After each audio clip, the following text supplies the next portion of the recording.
Hey guys, Sort 5 here with episode number 9 of the West Ham career mode on EAFC 24. Kicking today's episode off, we are taking on Arsenal at the Emirates. There's 2 games in today's episode. We also dip our fingers in the, dip our toes into the transfer market for some new players. But first, the very, very tough test of Arsenal at the Emirates. I said in the previous episode, this game was going to be like the Liverpool game, like the Man City game. I'll tell you now, it was much, much, much worse. In fact, the 2 games in today's episode are some of the worst defensive performances I've had on any of the career modes we've uploaded on this channel. Might be the worst defensive episode of all time. 23 minutes into the game, Gabby Jesus makes it 1-0 to Arsenal, and this is where the floodgates open and they don't shut until next episode. So yeah, just brace yourselves. That's all I'll say. Brace yourselves, because it gets ugly. It gets very, very ugly. As for the transfer window opening in the next episode, we are going to be looking for a couple of options. This episode, we are actually, as I said, dipping our toes in. We are going to sign a goalkeeper in today's episode. Next episode, I think I'm going to try and get a right back, because actually we had more money than I thought we actually did. We had 30 million left over from the summer, and then we raised about another 30 to 40 million on top of that through player sales. So got a big chunk of change left in our pocket to spend, and I got a couple of positions that I would like to improve, all of which are defensive. So everyone further forward can just you're safe. You are not getting replaced. Anyone in that back line, just watch out. That's all I'll say. Lovely bit of communication here between Zuma and Fabianski, leads to a corner. From that corner, Rice rises the highest against his former team. Thankfully, we get the ball away, and we've got a counter-attacking opportunity. Also, I thought, because Zinchenko is going to play to Martinelli, Rice into Partey. Partey's just going to hold it up, dribble past 2 of our players, 3 of our players, inside to Jesus. He finds Saka. Saka finds the back of the net. So, I think you can see why maybe we are going to be replacing some of the defensive players. And you can also see the next game where our defensive frailties continue. We're taking on Brighton, who we absolutely robbed at the beginning of the season, I will say, when we played them at the Amex. It was a 1-1 draw in the end, but they hit the post twice. They had so many chances, and we robbed them. Even though they got a point from it, we absolutely robbed them in that one.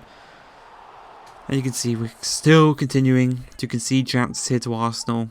70th minute, we're 4-0 down. Take it easy, guys, But yeah, they're not giving up. And they're just kind of continuing to bully us, basically. Proving why they are title contenders. But this actually, I will say, this is the halfway point of the league season. This is match day number 19, so coming into it, maybe I was a bit maybe I thought, the fresh change. Well, sorry, not this game, the next game. Going into the Brighton game, I was going into it like freaking fresh. Yeah, we'll get into this second half of the season much, much better.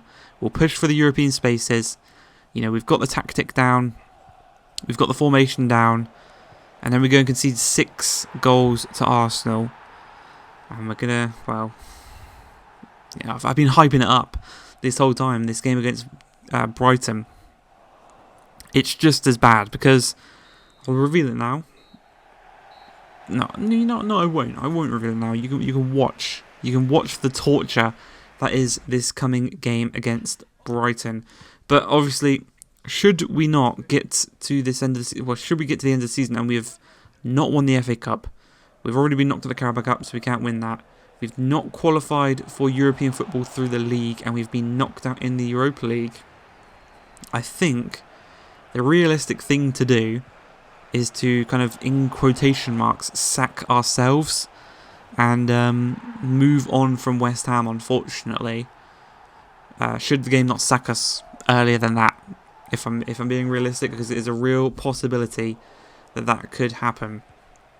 Now, over the past few episodes, I've talked about bumping it down to Legendary to save our job. I think in the next episode, I am going to bump it down to Legendary to see if, for the second half of the season, just to see how it compares. Obviously, this is matchday 20, so this will kind of be slightly uneven. But basically, the halfway point of the Premier League, we're going to switch from Ultimate Difficulty to Legendary. And then at the end of the season, we kind of compare how we did on each part. And I think it'll be an interesting viewing come the end of the season. But here against Brighton, we actually go 2-0 up, and you're thinking, what? How could it be so bad? Brilliant save there from Fabianski. Lovely save there. Pop it on wrists into the back of his own net. It's absolutely fine. We're still in the advantage. We've still got the 2-1 lead. And Paqueta is charging through on goal, so it could potentially go and score a third. But he's got it nicked from him. And Gilmour plays the most insane ball I've ever seen to Ansu Fati. Defensively, we're all over the place. We're kind of shaking whether we're coming or going. We don't know what to do. Moder just spins Kufal back inside to Ansu Fati, and he just puts it top bins. And I'll tell you, this game, Ansu Fati was impossible to defend. Thank God he's only on loan. If you remember a couple of episodes ago, I almost rage quit the career mode. I almost rage quit that match because we were just doing so bad. I almost did the exact same thing there when we threw away our 2-goal lead against Brighton, and we're now losing 3-2. And from goals, I feel like I couldn't really do much more to defend against, because Ultimate, they're just sticky, slimy. Well, they're slimy in attack because you can't tackle them. They slide past everyone, and they're sticky in defence because the ball sticks to their feet whenever they make a tackle. And a prime example right there with Ansu Fati weaving and diving and dipping and dodging in between 4 of our players. Puts them back in front. And like I said, thank God he's on loan, because maybe we pick him up from Barcelona next season. Bit of nice competition for Kudus on that left-hand side. Or, I mean, Kudus isn't a natural left-sider. He's a naturally right-sided. So maybe we chuck him back over there. Fati on the left-hand side.